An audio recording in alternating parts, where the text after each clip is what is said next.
کہنے والے نے کہا تھا مسائل کیسے بھی ہوں تا قیامت رہ نہیں سکتے، یہ ظالم ظلم کی بن کر علامت رہ نہیں سکتے، جن کا عزم ہے کہ ہم کو چین سے جینے نہیں دیں گے وہ جان لیں کہ خود بھی سلامت رہ نہیں سکتے۔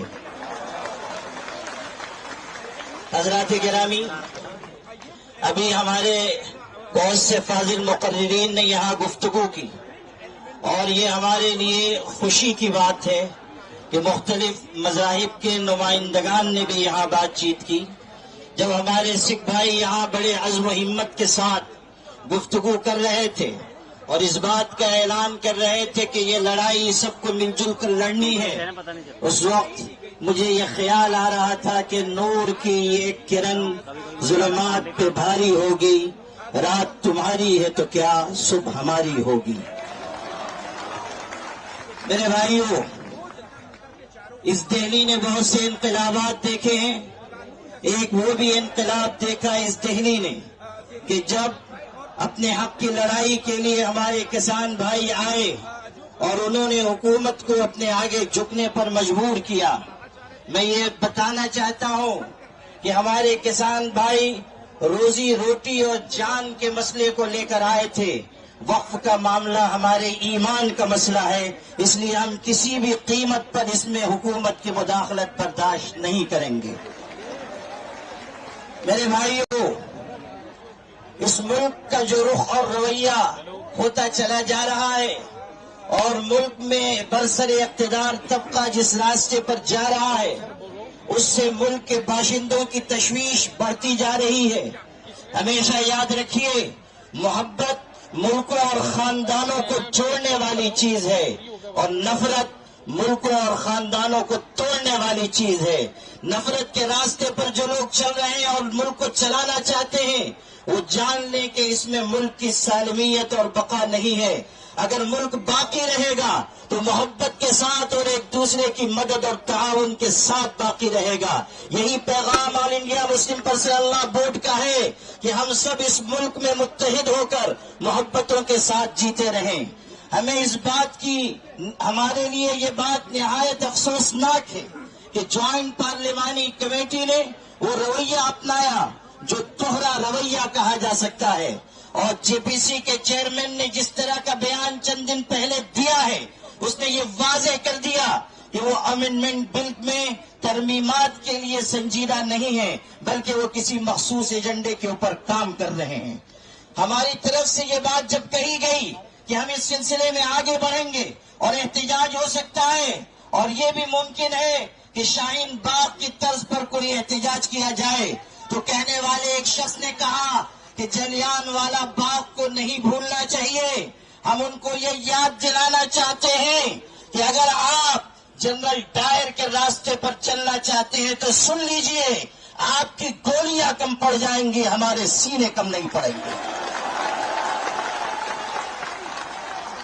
آپ کس کو دھمکی دے رہے ہیں اور آپ کس قوم کو مخاطب کر رہے ہیں؟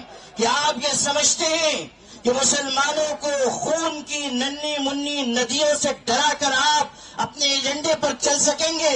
سن لیجئے، ہم وہ ہیں کہ خون کے بحر قلزم سے گزر کر بھی داستان عزم و عزیمت لکھ کر آپ کو دکھا دیں گے۔ میرے بھائیوں، آج یہ بات کی جا رہی ہے کہ ہم جلیان والا باغ بنا دیں گے۔ اس وقت کیا ہوا تھا میں یاد دلانا چاہتا ہوں، جب گولیاں چلائی گئیں تو وہاں پر ہندو بھائیوں کی، سکھوں کی، مسلمانوں کی لاشیں ایک دوسرے کے ساتھ ملی ہوئی پڑی ہوئی تھی۔ آج بھی ہم اسی راستے پر ہیں، اور آپ اگر انگریز کے راستے پر جانا چاہتے ہیں تو سن لیجئے، اتیاچار کرنے والے کبھی اس دنیا میں عافیت کے ساتھ زندگی نہیں گزار سکتے۔ اگر آپ انگریزوں کا راستہ چننا چاہتے ہیں تو سمجھ لیجئے کہ آپ کا انجام بھی وہی ہوگا جو انگریزوں کا انجام ہوا تھا۔ آل انڈیا مسلم پرسنل اللہ بورڈ اس ملک کے مسلمانوں کا سب سے متحدہ اور مشترکہ پلیٹ فارم ہے۔ اگر وہ یہ آواز دے رہا ہے کہ وقف ترمیمی بل کو واپس لیا جائے تو حکومت کو اس بل کو واپس لینا چاہیے۔ یہ مت سمجھیے کہ صرف چند ہزار مسلمان جمع ہوں گے اور بات مکمل ہو جائے گی۔ آل انڈیا مسلم پرسنل اللہ بورڈ آواز دے گا مسلمان بلکہ انصاف پسند شہری مسلم پرسن اللہ ووٹ کی آواز کے ساتھ آواز ملائیں گے.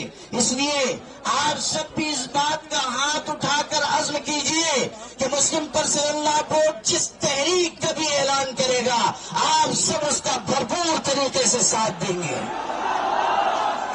آپ اس روزے کی حالت میں اس بات کا عزم کیجئے کہ ہم انشاءاللہ اپنے حقوق کی جدوجہد آخری سانس تک لڑتے رہیں گے, اپنے حقوق کی لڑائی آخری سانس تک لڑتے رہیں گے. اس حقیقت کو ہمیشہ یاد رکھیے کہ اپنے حقوق کی آواز جتنی دیر سے اٹھائی جاتی ہے اتنی ہی زیادہ قربانیاں دینی پڑتی ہیں. اس لیے اگر آج ہم آئے ہیں تو اپنے اندر ایک قربانی کا جذبہ بھی پیدا کریں اور یہ پیغام پورے ملک تک پہنچائیں کہ ہمیں اس ملک کو بھی بچانا ہے, اس ملک میں محبت کے پیغام کو بھی عام کرنا ہے اور سب کو ساتھ لے کر ہمیں اس سمت میں جانا ہے جس میں ملک کا بھی بھلا ہو اور ہماری ملت کا بھی بھلا ہو.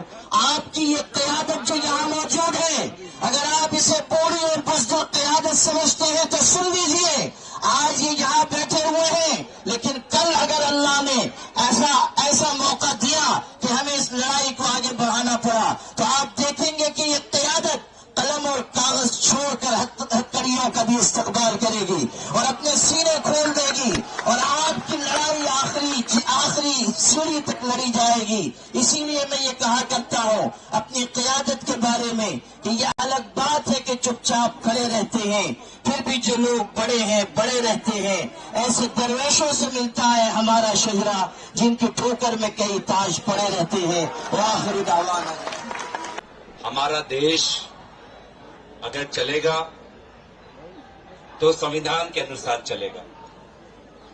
ہمارا دیش اگر چلے گا تو بھارت اور ہندوستان کی وہ پرانی سنسکرتی جس میں ہم امن, چین اور بھائی چارہ کو توجہ دیتے ہیں اس آدرشوں پر چلے گا.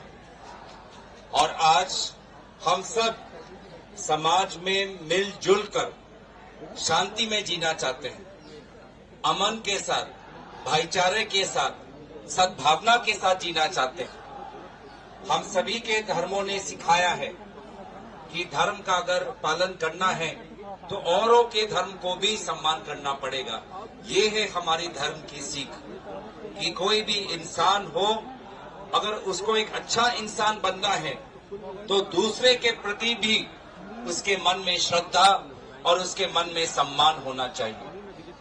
لیکن آج اس پرانی سنسکرتی کے وپریت ڈاکٹر بابا صاحب بھیم راؤ امبیڈکر کی دی ہوئی سنویدھان کے وپریت ورتمان سرکار کام کر رہی ہے. جو ان کا من چاہے وہ کام کرنا چاہتے ہیں. ایک لوکتانترک سماج میں سماج کے ساتھ وچار ہوتا ہے, سماج کے ساتھ ومرش ہوتا ہے, لیکن مجھے سندیہ ہے کہ جب یہ سرکار یہ قانون جب بنا رہی تھی تو سماج کے ساتھ انہوں نے وچار ومرش نہیں کیا, انہوں نے آپ لوگوں کے ساتھ وچار ومرش نہیں کیا, آپ لوگوں کی رائے نہیں مانگی, آپ لوگوں کو شاید بلایا بھی نہیں ہوگا. ہاں, اس کے بعد کمیٹی گٹھن ہوئی اور کمیٹی میں کس پرکار سے اس کمیٹی میں تاناشاہی ہوئی وہ ہم سب نے دیکھا. اس کمیٹی کا سدسیہ میں بھی تھا. اس کمیٹی کے سدسیہ آج ہمارے ساتھ ہمارے عمران مسعود جی بھی ہیں, ہمارے اویسی صاحب بھی ہیں.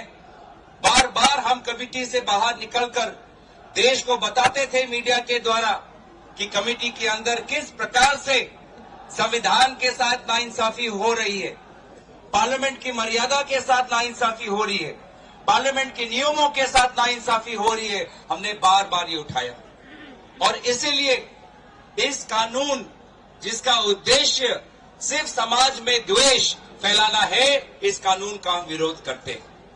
میں آج آپ کے بیچ میں آیا ہوں, میں آپ سبھی کا زیادہ وقت نہیں لینا چاہتا, لیکن یہ چند شبد کہنے کے لیے آپ نے جو مجھے اوسر دیا اس کے لیے میں اپنے تہہ دل سے سبھی کا شکریہ ادا کرتے ہوئے یہیں پہ اپنے وانی کو ونام دیتا ہوں. دھنیہ واد. کہ ایسے وقت میں کہ جب جانیے کہ پوری کی پوری